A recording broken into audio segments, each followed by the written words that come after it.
Before we talk about mean, variance, and standard deviation, which is going to be the subject of this video, we need to talk briefly about the difference between a population and a sample. So when we say population in statistics, we really mean the entire group or all of the subjects in a population.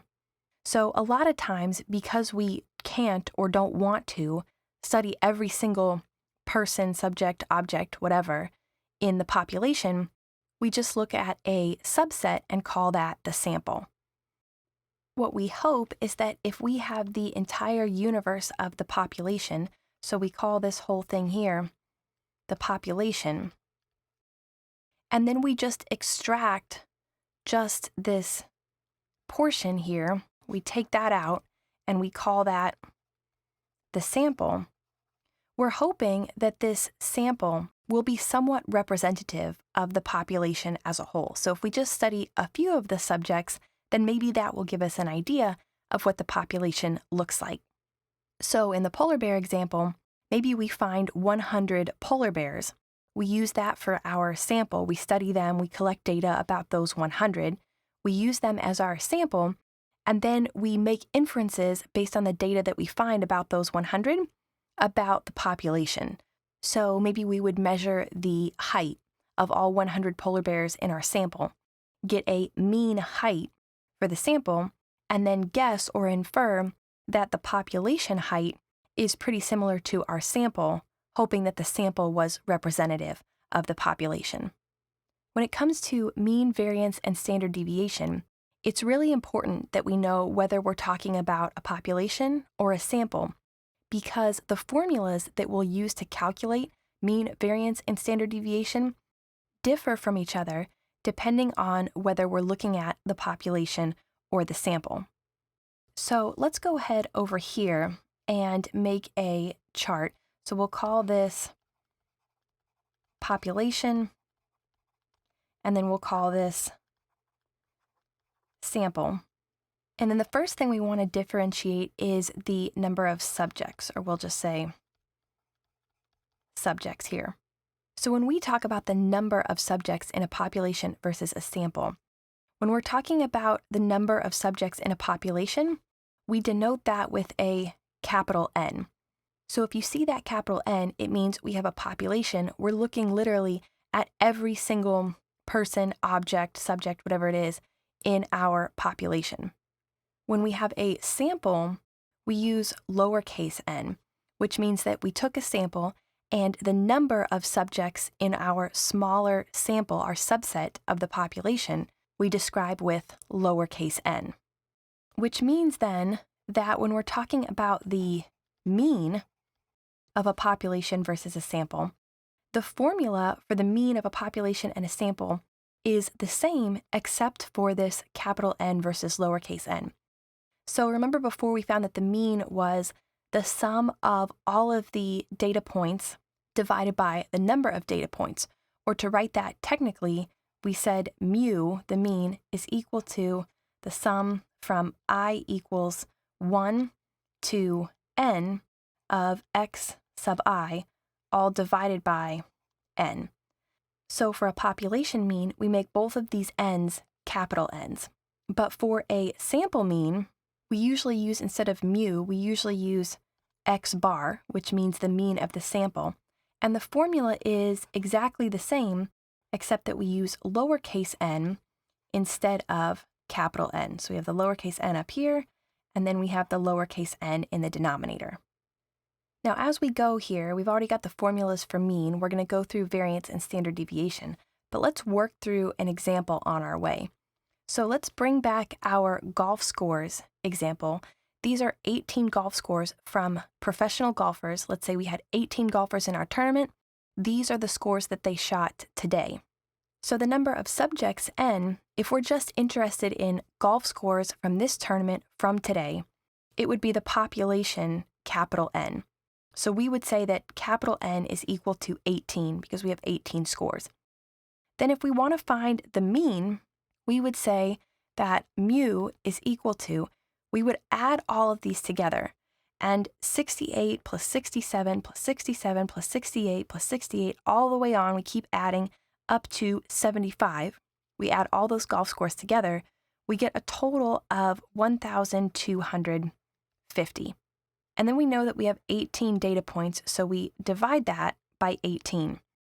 When we take 1,250 divided by 18, we get approximately 69.4, which means that the mean score in our population was 69.4.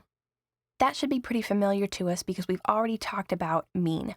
But what about variance? Well, think about variance as a measure of spread. It tells us how our data is spread out around the mean. The formula here for population variance, and let's kind of unpack it together, is x sub I minus mu. So first of all, remember that x sub I represents any single data point in our set. So for example, we could plug in 66 as the first value of x sub I, then plug in 67 as the second value of x sub I, then the other 67 we could keep going through. So basically we take each data point and we plug that in for x sub I, and then we subtract from that the mean that we found, mu.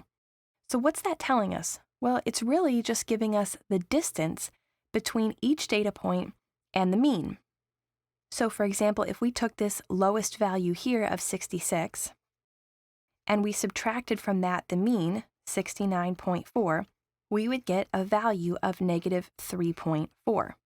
If we took the largest value in our data set, 75, and we subtracted the mean, 69.4, we would get a value of 5.6.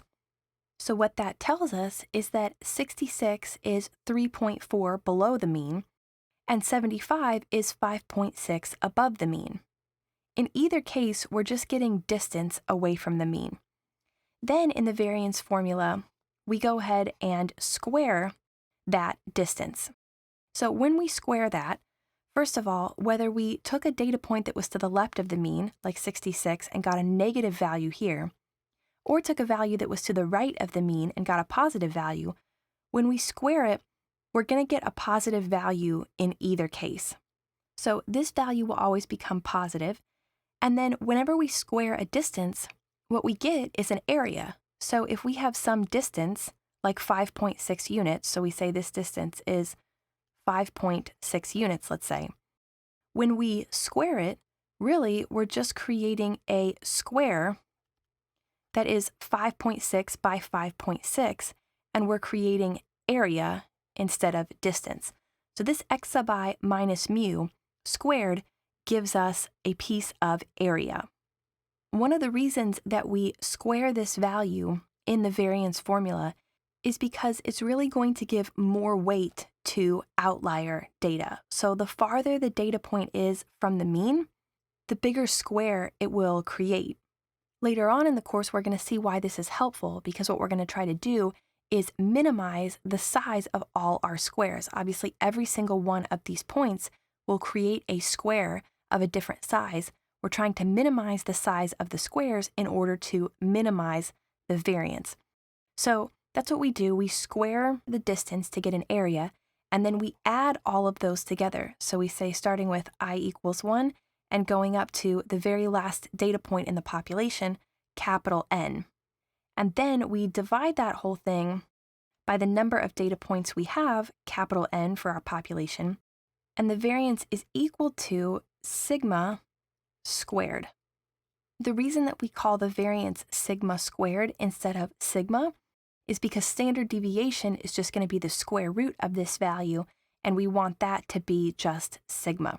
So we keep the variance squared. We always define the variance as sigma squared, and then this is the formula for the population. The formula for the sample is going to be similar. So instead of sigma squared, which is what we use for the population, we usually use capital S squared for the sample. And we define that as the sum from the first term to the last term in the sample, lowercase n, and we still say x sub I, but now we're subtracting the mean of the sample instead of the mean of the population. So we subtract x bar instead of mu, and we square that, and then we divide that by the number of the subjects in the sample, lowercase n, instead of capital N.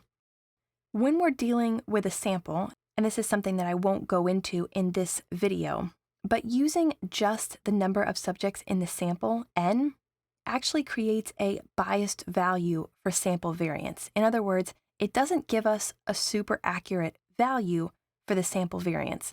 And again, I won't use this video to talk about why. I just want to tell you that when we find sample variance, instead of using just lowercase n, the number of subjects in the sample, we want to use n minus 1. N minus 1, surprisingly enough, is what gives us the most accurate value for sample variance. So when we just have n in the denominator, we call that formula biased sample variance because it gives us a biased value. When we add in the minus 1 here, that sort of corrects the error that's in the formula. And so we call this formula here with the n minus 1 unbiased sample variance because it gives us the most accurate value of sample variance. Therefore, when people say that they're finding sample variance or they're using the sample variance formula, what they usually mean is the unbiased version because, of course, they're going to try to get the most accurate value they can. So this formula is the one that we use by default for sample variance because it's the unbiased version or the most accurate version. Now, if we want to find the variance for this population of golf scores, here's what that would look like. We would call that sigma squared. So sigma squared is equal to, and then we are going to sum up from the first term all the way to the 18th term because we have 18 subjects here in our sample. And we're going to find all of the squared distances. So again, 66 minus the mean, 69.4, gives us negative 3.4. Negative 3.4 squared is 11.56. So 11.56 is the value of x sub I minus mu quantity squared for the first term. Then we would find 67 minus 69.4. That's negative 2.4. And if we square that, we get 5.76. That means we'll get 5.76 for this 67 as well. So 5.76. If we take 68 minus 69.4, we get negative 1.4. And if we square that, we get 1.96. There are 4 68 scores, so we'll get 4 times 1.96. 69 minus 69.4 is negative 0.4. Negative 0.4 squared is 0.16, and there are 4 scores of 69, so plus 4 times 0.16.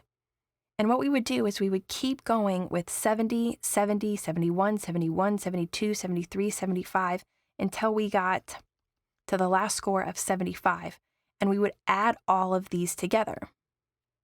Once we have that whole sum, we just want to divide it by the number of subjects that we have in our data set, which again is 18. So we divide that whole thing by 18, and we get from that 88.48 divided by 18, or approximately 4.92. So the variance then of this population of golf scores is 4.92, and now we just need to find the standard deviation. And I mentioned briefly before that the standard deviation was just going to be the square root of the variance, and that's true. It's as simple as taking the square root of the variance that we already found. So if you need to find standard deviation, the hard part is finding the variance, and then all you have to do is take the square root of it in order to find standard deviation. So standard deviation is going to be the square root of sigma squared here, which of course when you take the square root of something that's squared, the exponent and the root cancel with each other, and we can just say that the standard deviation is equal to sigma.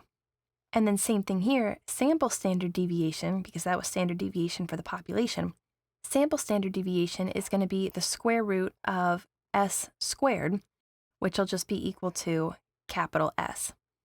When we take the square root of 4.92, we get a standard deviation for our golf scores of approximately 2.22 if we round to the nearest hundredth.